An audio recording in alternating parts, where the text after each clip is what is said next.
welcome to Conversations of the Heart. We This is the season premiere. I think we're in season seven. I can't even remember at this point. Wow. Season seven, if I'm not Okay. mistaken, of Conversations of the Heart. And we're starting off with an incredible person, someone who is a friend of the show, who I've had on the show in the past, who is a wealth of knowledge and information. Here Wow. she is a licensed social worker. She has a background in medical social work, inpatient and outpatient mental health therapy, and child welfare. She is also the Mhm. host of the Healed Yet podcast, where she discusses normalizing the long journeys of healing, getting rid of stigma on mental health, and Yeah. providing those who are on the healing journey with coping mechanisms to use. So welcome back to the show. Hey. Um, Welcome back. It's been a little bit since we did an episode, so I know a lot has been Yes. going on for both of us, in between that time. But thank you, for coming back Thank on you. and being willing to share your knowledge and thoughts. And for the people who don't know, if I miss anything, give them a little bit about yourself. Hey, I'm Majia. Like he said, I am a licensed social worker in Texas. You really kind of covered everything. So right now Hmm. I do outpatient therapy, intensive therapy more in a group setting right now. My background and what I really love is mental health. My real reason for becoming a social worker was to work in the field of mental health to help make a difference, even if it's 1% of the population, just to be able to show people new skills to deal with things, help people find healthy coping skills, and just provide a comfortable and safe space for them to talk and vent about anything that they're experiencing. And I love it. I mean, it's one of those jobs where it doesn't feel like work. Like I get to be who Hmm. I am here and people talk to me for money. Wow. It's amazing. And Majaya, and the one thing I do want to apologize, I don't know why I called you Mahia. Like, I don't know It's why. okay. My apologies. I don't know I why get that that a is. lot. It's That okay. always just rolls off my tongue. Majaya, Mhm. I apologize about that. So when it comes to, we'll talk a little bit about, we're going to talk a little bit about a few different things in this episode when it comes to mom guilt and all of those Yeah. things, grief. But I kind of want to start with, you have been on an incredible journey. I've been watching from afar, just watching, you glow, right? You're out here, Oh, you're into your thanks. fitness, like you're doing your thing, with your podcast, and there's just a different swag about you that I've been seeing over these last few Hey, okay. months, right? And that's a real thing, and it seems like you're glowing a lot. So Thank what you. has the journey been like with healing, and kind of pouring back into you? Because it seems like you were out here just pouring into yourself and being Yeah. unapologetic about it. That's a good question. Like, I would thank you, first of all, for noticing. Like, I have been really working on myself and really pouring more into myself. And like you said, the mom guilt is what really held me back from that. It was just a point where it was like, my boys are priority. I gotta prioritize, them and putting them first, where even if that meant putting myself back on the Mm, back burner every time. So after a while, that just built up, and then I'm constantly living out of survival mode. Just just being on a schedule. Everything had to go a certain way. Get up for school, get work, get them ready for bed, sleep, or take them to the park, or movie night with the boys, or haircut for the boys. It just nothing prioritized. Nothing about me was a priority. It was just me giving off everything I had for them, whether it's swim, football, whatever it is. It was just me trying to provide them with a fun, healthy life. And then I'm here burned out, operating off nothing, which is still hmm not healthy for them. hmm So then that comes to me being snappy and me just, you know, I remember my boy said one day, "Did you have a bad day at work? Like, what, what's going on?" And Kids I'm like, know. okay, okay, I gotta get it together. So for me, what helped is first off incorporating the gym. The gym completely like changed my life for Hmm. me. Mm, And I had to, whatever that looked like, I had to squeeze it in. So mm-hmm, now the gym is in the morning before I even wake them up. I go to the mm, gym at like 4:15 in the morning, 4:30, get back home by 5:18, get them up, get them ready for school. I try to meal prep. I really try to take vitamins, you know, therapy, um, time with my friends. I mm, neglected social life for me. mm, I never understood how healing it is to just sit with my friends and mm, talk, mm, just to have the space with people who really care about me, want to see me. And when they see me come out, they're like, "Oh, she came." Like you, and that's when I knew, dang, I really don't show up. mm, But just being with my friends, talking to them, their energy. Like they got that post that say, "My friends don't know that every time I hang out with them, it heals me in some way." And that's how I know I have the right kind of friends around me, mm, because being with them really helped. That social time. And when I started to do it, I'm like, okay, I got to make time for this. And I got to make time for this friend. I got to make time for them. I have to do this because when I do it, now I can come home and be better, be more relaxed for my kids. Now they see that I have a life and mm. things like that. And that's the beautiful thing. One, that when your kids see you have a life and have friends and have a village, and then that Yeah. always now when they grow up, that probably will be what they want, a village. I think we Mm-hmm. have, and it's always been a thing, especially in our culture. I think in Black culture, where a lot of times it's cool to always be a lone wolf. It's cool to always just say like, like you don't need nobody. Like, I'm Mm-hmm. here, born by myself. I'm gonna No die new by friends, myself. all that stuff. Mm. All of that, right? And not understanding how important village is. And when you go through a lot of stuff in life, like really hard stuff, you start to realize how important the village is. And I've always been open and honest about how important my village has been in my life, down through the years with things I've been through. So it's really Yeah. dope that you're actually pouring into yourself in that way and allowing your village to pour into you, as I'm Mm-hmm. sure that you pour into them, and that's Oh super yeah. dope. Um, and being a parent, like being a mom, how does that like impact, right? Because being a mom, like you have to wear a lot of hats. And then you also For have sure. like you have a lot of things that you have to, yeah, that you have to do. And then you're Mm. working, right? It's like you said that you're in the gym, right? 4:15, right? That's a lot. A lot of people gonna be like, man, Yes. I'm gonna be in my bed because I don't get enough sleep, right? But talk to the people, especially the parents out there, right? Right? And I understand the kids. You gotta put the kids first, but Mhm. talk about what it's like putting you first, right? Because sometimes when it comes to kids, it's like we put them first at the sacrifice of us, Yeah. parents rather, right? But at the same time, it's like if you don't put your mask on first, how will they survive? Right? Like, how will they see the best of you? How will they see that if you're not even sometimes putting Hmm. that mask on yourself first? Yep.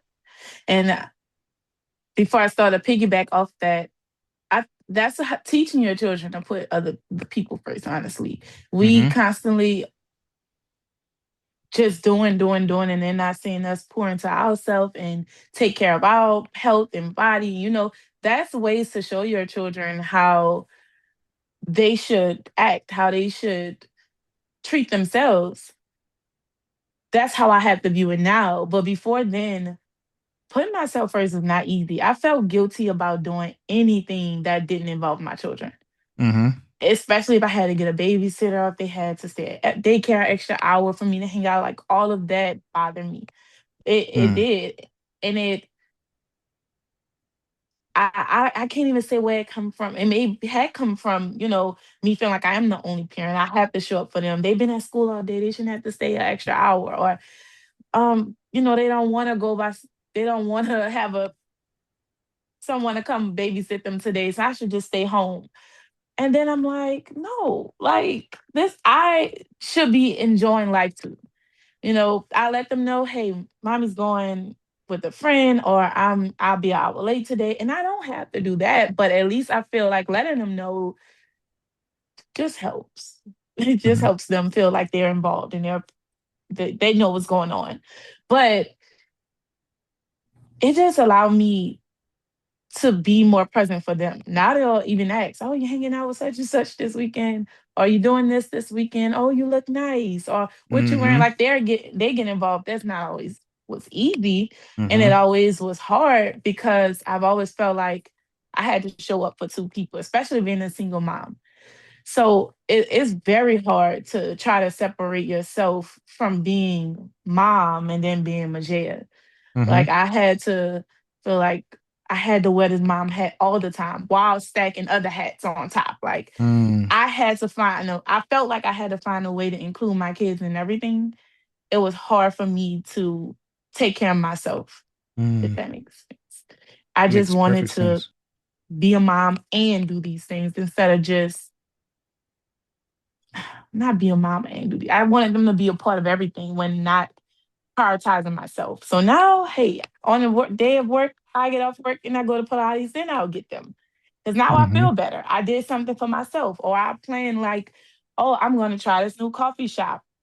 It's me incorporating these things in my schedule ahead of time where I know, okay, they're going, I drop them off at before cat this time so I can try out this new spot where it doesn't really inconvenience them or me, but I get to find enjoyment in my life, in little pockets of my life. So it makes me happy and it makes me want to show up more for them. And I also feel fulfilled in my life so Hmm. that I can just show up better for Hmm. them, more happier. And they see it, they notice it.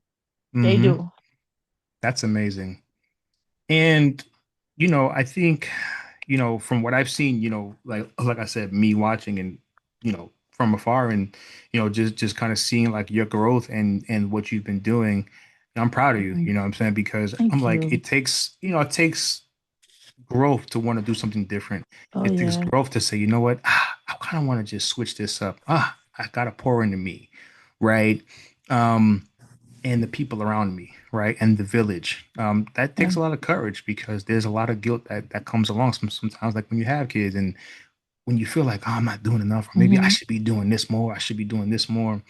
And I think it's kudos to you for actually knowing when, right? And knowing that, what, I do need this from me, right? That's so Yeah. awesome because so many people and parents could just 30 years and it's like, oh, I haven't done something from me since 1990, Hmm. That's true. right? And it's just I like, hear that a lot. wow, right? And those are things a lot of times that we applaud, but those are things that Hmm. maybe that may not be the best thing for you. So I just want to salute you for that. Um, Thank and when you have like, mom guilt and stuff, that's grief. Um, that's a different type of grief too, right? And there could be some moms out there who could be experiencing that, especially if Oh, the kids are yeah. small and mixing that with postpartum and stuff like that. These are things that can get really bad really fast. Um, so Mhm. but when it's come to your journey with grief, and you don't have to give any specifics or anything like that, but just on your general journey with grief, is there anything different that you've learned now versus before? Whew. Yes. Especially with my current encounter with grief that experiencing, like at this moment right now. I have lost in my family children, like aunts. I have lost a lot of family members in my life. But I just experienced the loss of somebody that was a part of my life from 12, 13 years old. Somebody that I felt knew me better than anybody. Okay. Knew was that land somebody I can talk to about everything that I knew Hmm. genuinely loved and cared for me, that never had to question anything about this person. And this is somebody that's seen me through everything. I've seen him through everything. So to see this person end up sick first was hard. That was the grief right there. Just seeing him in the hospital is Hmm. when it started because now I'm grieving. the person I knew, because this person here is not Right. who he was. And if he does live, I'll never get that person again. Right. Right. Right. Then him passing away was a whole different thing. Mm.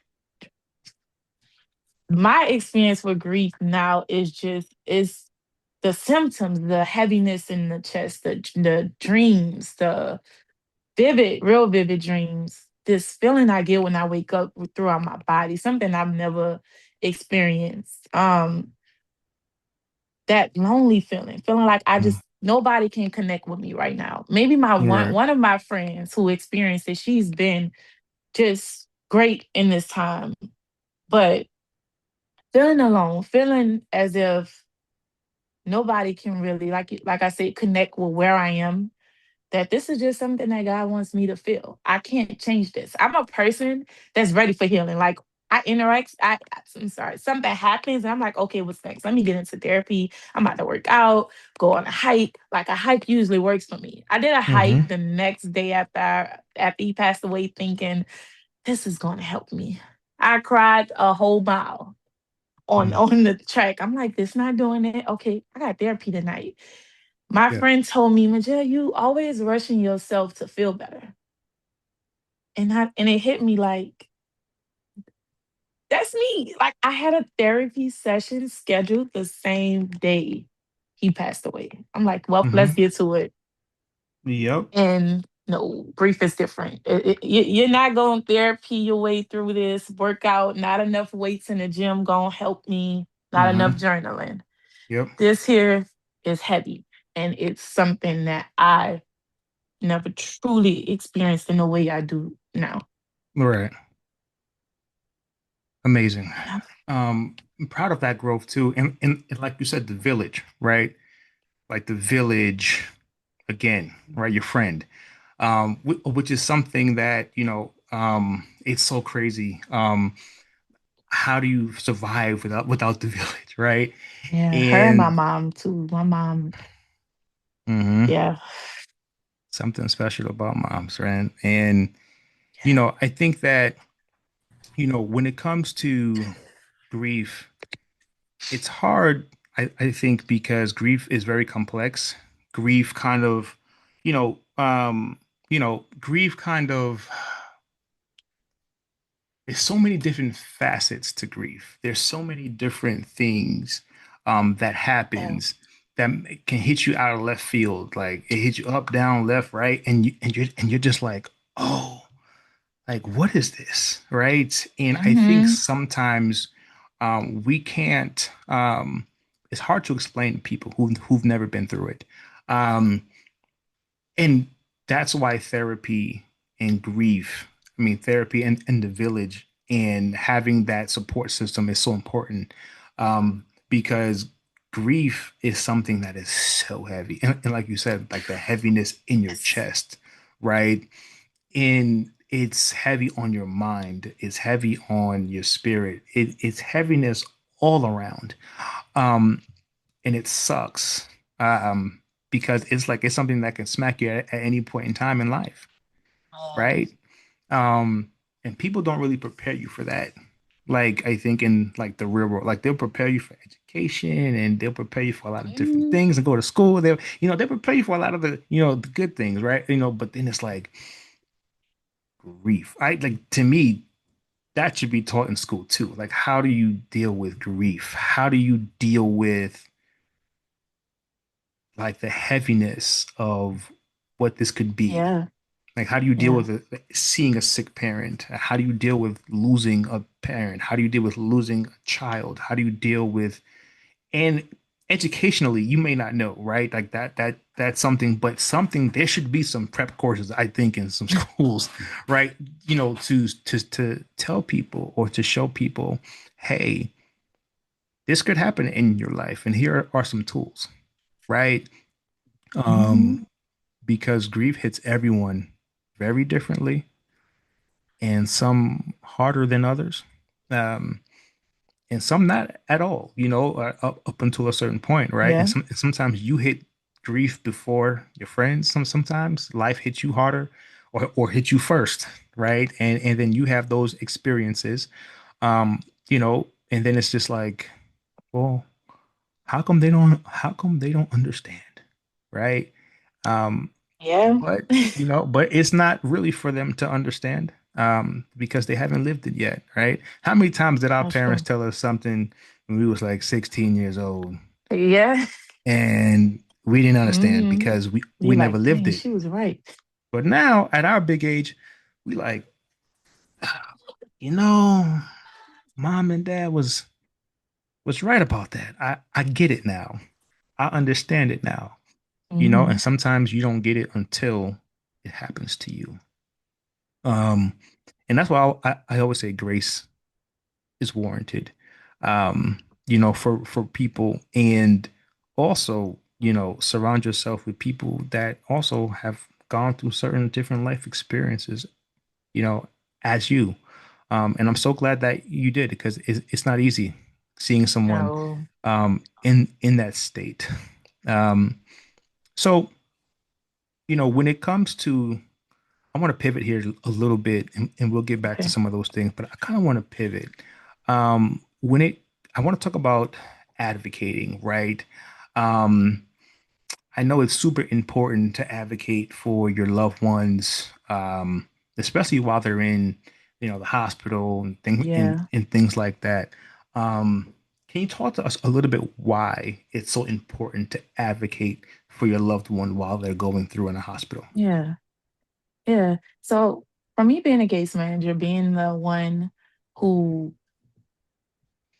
go I'm the person that comes in Mm-hmm. there offering, once I get news from the doctor, like, hey, this is direction that this person is going. We need you to talk to them about hospice, palliative care.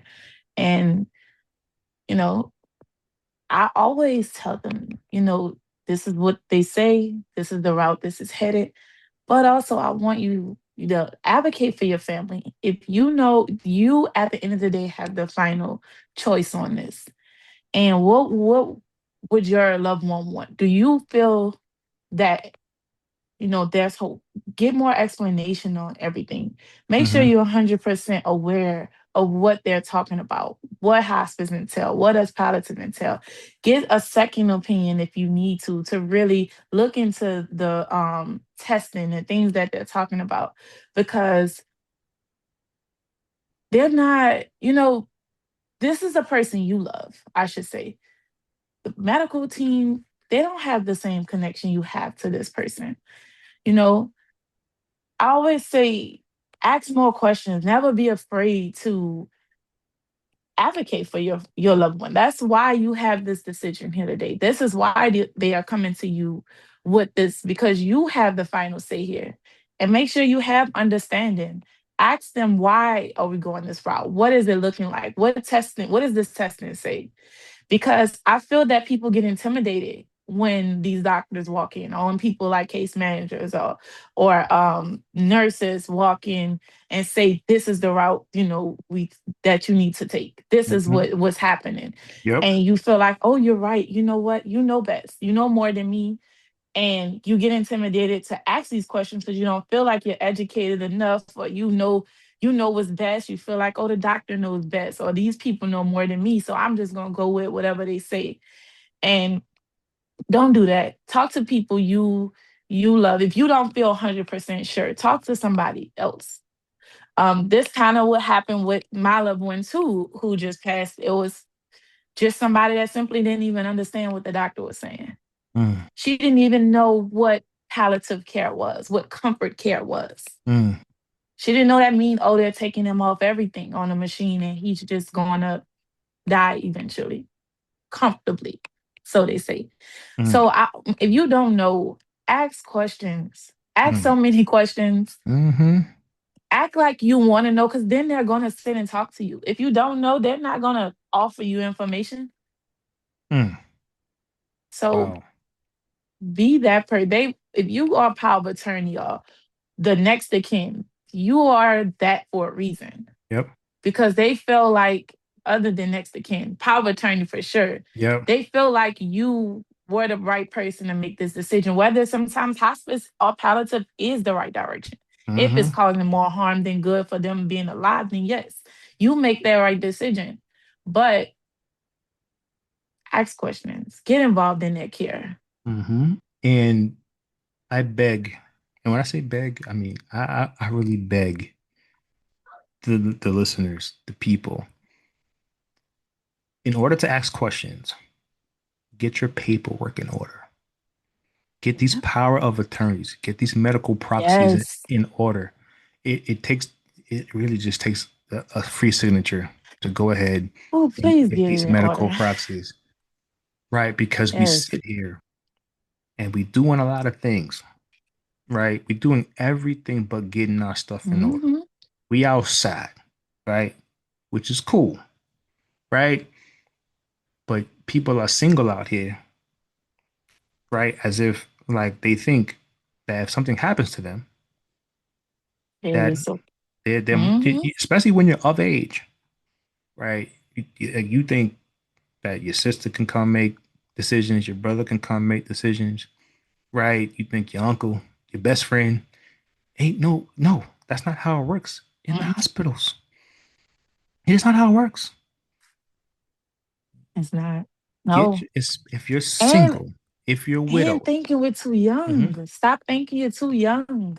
Stop thinking exactly. he was 33. Like, stop thinking you're too young. You don't know what can happen to you the moment you step out of your door. You If have you no idea. know that the person that's next to kin is not who you want to make these type of decisions for you, because that's who will, whether you haven't talked to him in 10 or 15 years, that's the person the hospital is going to call up and say, hey, Hmm. we need a decision on what's next. You want Yeah. the person that you know is going to advocate for you, that loved you, that is going to make the right decision for you in place. I don't care how young you are. We need these medical power of attorneys in place for times where you can't speak for yourself. This person is the next one up. And it makes everything so much more seamless and easy. Yes. Oh, yeah. And if you have a parent, or even grandparent who is widowed or single, get their stuff in order Hmm. while they're healthy, because once they're not, it's crazy to have these conversations. But while they're healthy, Hmm. who is your medical care proxy? Because we prepare for death. If we got this life insurance, we got this, and we got this, and okay, cool, right? But if you are in a position to where you are in the hospital and cannot speak for yourself, who do you want to make these decisions and actually have these decisions? And this is more so for the older folk out there. Have these talks. What Yes. are your wishes? What do you want, right? If things get really It's bad, true. what do you, because now there are going to be people that unfortunately are going to have to make these impossible decisions based on a hunch of what they think you want. And that's a hard place to put people. That is a Oh, say it terrible every place. That is a terrible position say to it put every people day. in, Yeah. right?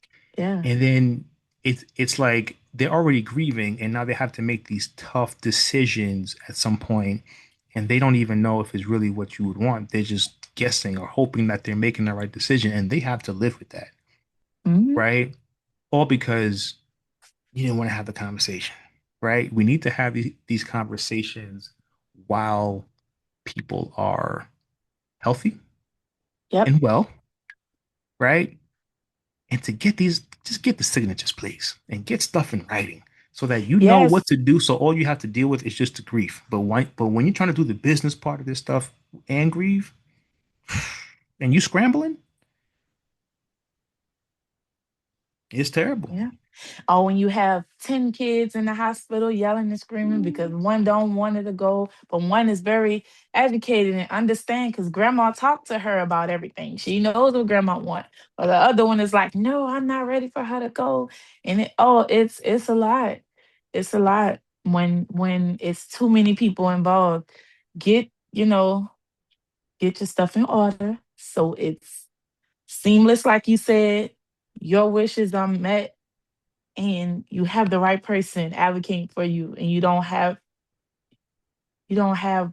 all of that going on when that one person knows exactly what to do when that time comes. Abs- Absolutely. And I Yeah. think sometimes we get very comfortable with like just thinking everything's going to be okay. Mhm. until it's not, right? And now we're looking at each other like, well, so what do we do now? I don't know. I don't know. Right? And it's just like that's why I say I beg, like I beg of you. Like I shouldn't have to beg I shouldn't have Oh to beg, yeah. but I beg of you guys, please get your paperwork in order. And it's free. That's the other part. A medical proxy free. Like you don't have to pay no money. You can't say, man, I can't Just a afford little that right stamp. now. I think they have to get like a notary. That's it. $7. And if you have a bank, they'll probably give it to you for free. Yeah. You know what I I'm think the saying? major thing is that people are afraid to talk about that. People are afraid to talk about that and preparing for that. Oh, I don't want to hear that right now. I don't want to. And I used to be me when my mama talk about it or my grandma talk about, hey, this what I want. If I go, I don't want a funeral. I want this. Just do Mm-hmm. this. And I'm like, I'm stop. I don't want to hear that right now. But no, it's real. These are real conversations that we need to have at the dinner table or have on a random Saturday night with family because it's It it's is. happening and it's something that we have to one day encounter. And to make it easier for you, knowing this stuff is helpful. It is. It's helpful. It definitely is. And it's because you won't even really notice. Like if you are unable to talk or anything, you won't even know. But it's the other people Mhm. that have to deal with it, right? Yes. And have to be like, man, like this is sad, but I gotta do this, and I don't really know what this person will want. Can you Hmm. imagine trying to make a life decision of resuscitation, um, or hospice, or feeding tubes, or things, Hmm. and you don't even know if you're making the right decision, but you gotta Yeah. guess and hope, and then you gotta live with that. That person has to live with that for the rest of their life. Yeah. Did I That's make the right another thing. decision? I hope I made the right decision. I don't know. Like it's because Hmm. in some situations it's good, because it's like, okay, well, are we doing this for us, or are we doing this for her, right? Is this the best decision Yeah. for them, right? Or is it best decision for us? Like For it you. gets very Hmm. weird, and it's just like, but if you have something that says this is her, even if I don't agree with it, this is her That's wishes, what man. they wanted. Hmm. My hands are washed, right? And you know I think if we have more education surrounding that as well, we can, I think things can be a lot easier, and Yeah. less messy. Um, and like I said, and these are all lived experiences. So, it's just things that you wish you would have done a smidge bit differently, or you wish your loved ones Yeah. would have did things a little bit differently. Because sometimes these things can put your family in compromising positions, That's true. you know? That's true. So with all that being said, talk to me about, the one thing I do love, is the Healed Yet podcast. Yeah. I enjoy the episodes. I enjoy the guests that you bring on. That's not myself. Um, and I love what you do with that podcast. So tell me a little bit, tell the viewers a little bit more about the podcast. Where's that at, and um, where they can watch and listen. So hell yeah, podcast. I haven't recorded in a while, and it's Hmm. crazy because so many people have been asking me about it. I don't know. It's just a space that I'm Anticipation. at, Hmm. building in my career, really getting more Hmm. knowledge about different things. Is helps me be able to pour more into it when Hmm. I get back to it. But it's definitely a calling because it just never leaves me. I don't get to rest when I I'm know. away from it. But the podcast is really just about me talking to different people about their journeys in mental health, what that looks like, what kind of healing, I'm sorry, what kind of things helped them when they were going through their journey, what life looked like for them at that time versus now, and what they learned. It's just a space for, and it's not even, mental health professionals per se. It's just people who have experienced different things in mental health, in their mental health journey. The last the last season was about heartbreak and healing. So it was really grief in different ways, from losing a child, divorce, friendships, relationships, different things, because grief is different. A breakup is grief. You're losing a person that was in your life for a long period of time. Friendship is grief. People don't talk about that, like losing a friend. Yep. And that's grief. Losing a job, financial, losing money, being up Talk here and about it. having to be down here is Talk grief, about it. because you're grieving a part of you that changed, a part of your Mm-hmm. life that doesn't exist anymore. Yep. So I got a lot into those different things. My podcast is really just about normalizing different journeys and healing, Mm. normalizing how long healing takes. And to Mm. me, healing never ends. There's always Mm. something that we're healing from. It's Mm. always something thrown in our path that can take us backwards a little bit and show us, dang, I never really healed from that. I never really worked on that. Or I'm triggered by that. Now I know I need to address something new. So healing is a forever thing. There's no day where I see these posts that says "come healed," and I'm like, who are you to tell somebody come Mm-hmm. healed? Mm-hmm. Only Jesus can do that. Only Yeah. God can do that. We Mm-hmm. all are tender and vulnerable in some way, and we're all working through something every day. So that's just what my podcast is about. Just simply normalizing that and being okay Mm-hmm. with healing instead of being healed. The idea of healed just does not Mm-hmm. exist to me. I always say you don't have to come healed, but you only come over But here you with a better be carry-on. okay. I Don't like bring all that. I don't like bring all that. your like don't bring all your baggage now. Like Look, just like don't just bring a it little home. tote. Just just a little tote. And Come with that a little tote, bit. you need to be working on it. Yeah. You Come need to, yeah. yes. Yeah, That's you one know. thing. Don't come with all your stuff. I need you to have worked on it and processed it, but I know I'm not meeting somebody or Uh-huh. anybody with a clean slate. Like No. we all Mm-hmm. have something that has changed the way we view life and the way we experience things, the way we perceive things. That's just Mm-hmm. life. I That's got the just airplane method, man. I just say, listen, because on the airplane you can carry a bag and then you carry on. That's beautiful. Like that's some things now. Like you come with something, right?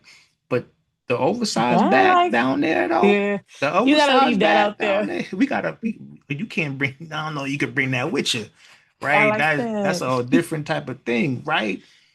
Because once you land Hmm. here, you might want to get some more clothes and some more stuff, right? And you might get some more baggage because that's life. Life comes with just different things, and each day comes with different new things that might Yeah. happen, right? So it's important that sometimes you leave that heavy bag, heavy luggage, overweight luggage. You Yes. you leave it. You gotta take care of that. Hmm. You gotta I like unpack those that. things. You gotta unpack those things now. Sort that out. Yes. Please, you know what I'm saying? Because sometimes things can get too heavy for the plane, right? Yeah. You know, there are just too many things that can happen, and you put trauma on top of trauma. And then when you got people bringing their overweight luggage, and I bring my overweight luggage, and now we just sitting here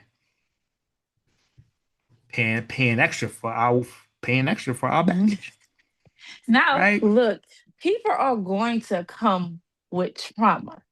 Yeah. That don't mean it's not worked through. That don't mean they're not aware of Mm-hmm. their trauma and how it affects them and what may bother them and how to communicate their boundaries and what that's okay. But coming with Mm-hmm. that trauma that's untouched, that you That's the scared to overweight. address and that Mm-hmm. explodes in different Mm-hmm. settings and you just no, no No, thank you. no, thank you.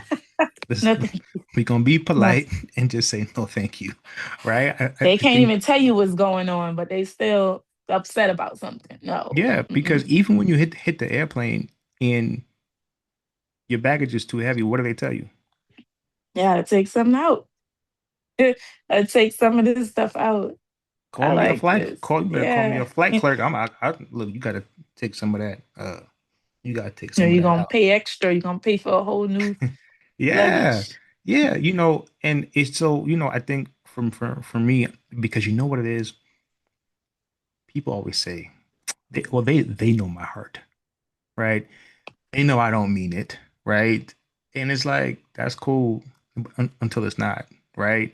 We Mm-mm. we say these I don't things want to hear that. a lot, right? And even in relationships where I think the like when you live with someone, they're the first person to get your wrath. Why? Your boss didn't get the wrath. You was all like, Hmm. morning, morning, 8 o'clock, 9 o'clock, morning. Yeah, I got that. Yep, I got that email for you coming right up. Yep. Yeah, but then when you get home, Hmm. you're giving your person all kinds of hell, right? Because you're used to them. They'll forgive me. They know me. They know where they know my Yeah, we say all passive. those Yeah. things, right? And that might be true to a point, but everybody has a breaking point, right? Everybody has Hmm. that thing, and it's not fair to always assume that someone's always just going to take your stuff, No, right? no, they're not. And But yeah. eventually, they are going to resent you. Mm-hmm. They Mm-hmm. may be passive about it. I feel like any passive person is okay with things in the beginning. And then they're never okay with it. They're just afraid to be assertive and let you know how they feel. And it builds up, and now they just resent you so bad, and there's no turning back from it. Yep. That's how it all ends. And then they probably don't even know why they can't stand you so much, but they just know I can't. Mm, But it's the buildup of taking so much and taking so much, and now mm, no mm. coming back from it. And resentment is lethal too. Um, Hmm. but the one thing I do want to tell you is I do appreciate you taking the time out to come on the show. It's Of always an course. insightful conversation. Um, if you can tell the people where they can reach you. Yeah, so my podcast is on all platforms. Is Heal Yet Podcast. Mm-hmm. And I have an Instagram. It's called Healing with Majia. Hey. I haven't been posting much, but I'm trying to get back to it. And eventually, I have something new coming soon where I will, you know, start doing individual therapy again, where I'll start taking clients in Texas. Because now I do group, which is Ooh. also good. And I may post some information about where you can find my group therapy once I make sure that that's okay. Mm-hmm. But my individual therapy for sure soon. In a couple months, I should be doing that soon. Okay. Good, good, good. So, Dropping some but exclusives. Yeah. yes, yeah, I never, I don't even know if I told my friends or anything yet, but definitely I look forward to doing individual therapy again, being able to connect with people in a more private way. So, yeah, Wonderful, wonderful.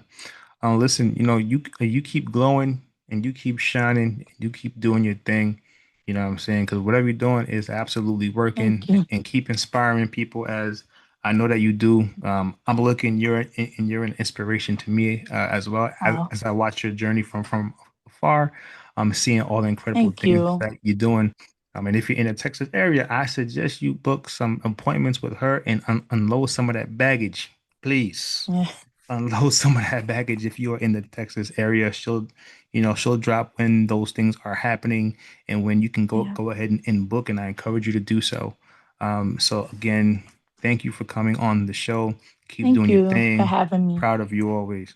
Thank And this has you. been Thank you. another episode of Conversation of the Heart. As always, it is your boy T Tail. We'll see you soon. Peace.